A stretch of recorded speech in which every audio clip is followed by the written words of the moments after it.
इस पृथ्वी पर जगह जगह पर अनेक मुमुक्षु हैं जो सच्चे भक्ति भाव से साधना कर रहे हैं। मुझे यात्रा करके उनसे भेंट करनी है, उन्हें कल्याण के मार्ग पर प्रेरित करना है। दूसरों के कल्याण के लिए स्वयं पर इतना कष्ट। नीलकंठ, आपकी यात्रा सच में कल्याण यात्रा ही है। मेरा परम सौभाग्य कि मुझे आपकी सेवा का अवसर मिला। मेरा ध्यान रखने के लिए आपका भी धन्यवाद। आप अपना विशेष ध्यान रखिएगा नीलकंठ वर्णी। शुभम भवतु। प्रणाम।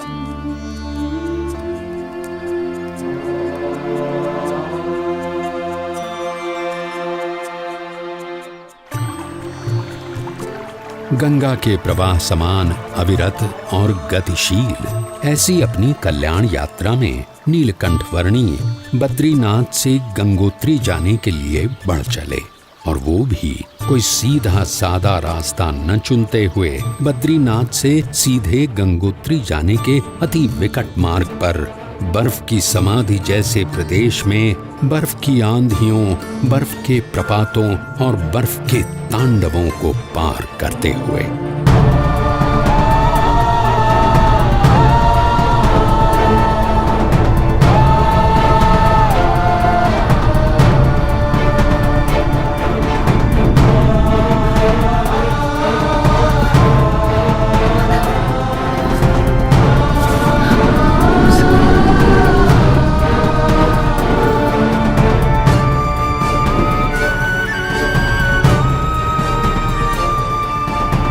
नीलकंठ वर्णी गंगा जी के उद्गम स्थान गौमुख आ पहुंचे।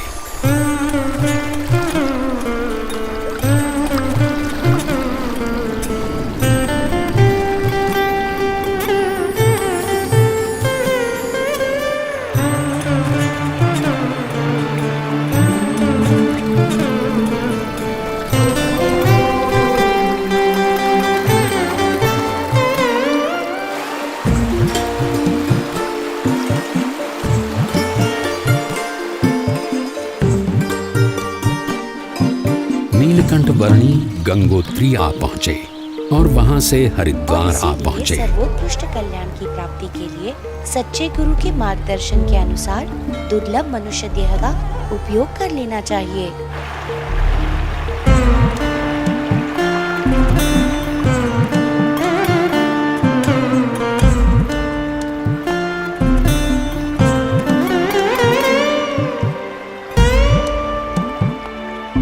बहुत बारिश होने वाली है, जल्दी घर चलो। चलो बाबा, जल्दी घर पहुंचा।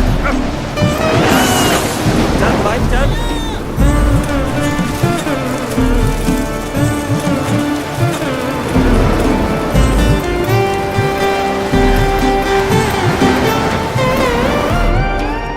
नीलकंठ वर्णी आ पहुंचे अयोध्या में, जहां से लगभग 1 साल पहले उन्होंने अपनी इस कल्याण यात्रा का प्रारंभ किया था। अरे गसीदार जी, कैसे हो? जिसकी गली गली में नीलकंठ वर्णी के बाल घनश्याम स्वरूप की अनेक स्मृतियों के भंडार भरे हुए थे, उस अयोध्या नगरी में सब कुछ पूर्ववत यथावत लग रहा था।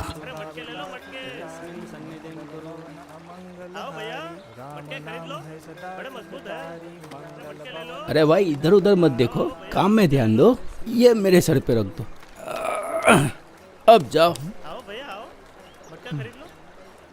क्या सोच में पड़े हो महाराज? हाँ?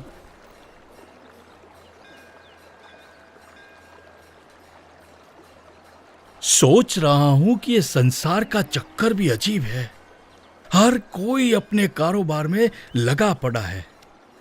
शायद ये सोचकर कि उनके बिना सब कुछ अटक जाएगा, पर सच तो ये है कि यहाँ एक दिन हर एक को अटक जाना है। और यहाँ से अटक कर वहां चले गए, फिर यहाँ का क्या? कुछ खास नहीं, थोड़े दिनों का विरह, थोड़ा रोना धोना, थोड़ा शोक, और उसके बाद वही उद्यम। सब कुछ यथावत, जैसे थे वैसे। किसी को किसी के होने या न होने से कुछ खास फर्क नहीं पड़ता, सब अपने अपने मसले में है। सही कहा आपने। हाँ? इंसान अपने नश्वर कार्यों में ही इतना मग्न है कि स्वयं परमात्मा भी उसके सामने प्रकट हो तो उन्हें भी पहचानने की तसदी न ले। परमात्मा सामने और प्रकट? हाँ, जब भी जीव को इस पृथ्वी पर मनुष्य देह मिलता है तब परमात्मा किसी न किसी रूप में पृथ्वी पर जरूर प्रकट होते हैं। यदि मुमुक्षु को उनका यथार्थ प्रसंग हो तो उसकी मुक्ति का मार्ग खुल जाता है।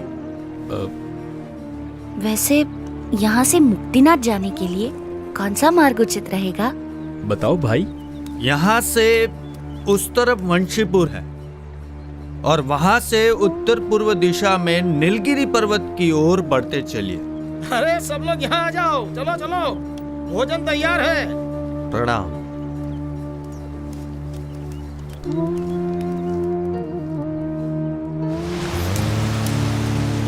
नीलकंठ वर्णी ने लगभग 1 साल पहले अयोध्या से अपनी कल्याण यात्रा का प्रारंभ करते हुए सरयू नदी में कूदकर उसे पार करके जाने का मार्ग अपनाया था।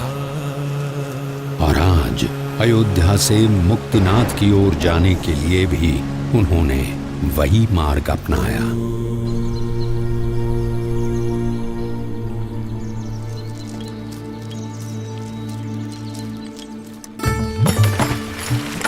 सरयू नदी को पार करके मुक्तिनाथ की ओर बढ़ चले नीलकंठ वर्णी हरैया गांव में आए। ये लीजिए, कुछ भोजन कर लीजिए वर्णी जी।